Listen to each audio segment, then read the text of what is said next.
November 11ஆம் தேதி முன்பு இந்த வீடியோவை நீங்கள் பார்க்கிறீர்கள் என்றால் முருகன் மற்றும் இந்த பிரபஞ்சம் உங்களுக்கு கூற இருப்பது இதுதான். முருகனின் முழு அருளும் இருப்பவர்கள் மட்டுமே இந்த முருகன் ஆராதனை பதிவை இப்போது பார்க்க முடியும். நீங்களும் பார்க்கிறீர்கள் என்றால் பிரபஞ்சத்திற்கும் முருகனுக்கு நன்றி என்று சொல்லவும்.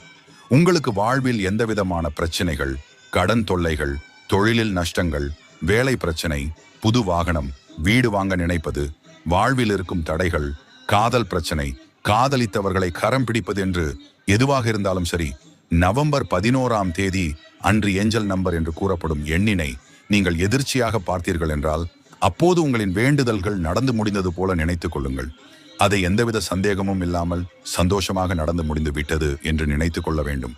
ஏஞ்சல் நம்பர் என்பது 1111 என்ற எண்ணை. இதை நீங்கள் தற்செயலாக தான் பார்க்க வேண்டும். தற்செயலாக பார்த்தாலே உங்கள் மனதில் நினைப்பது நடக்கும். இதை நீங்கள் தற்செயலாக பார்ப்பது இல்லை,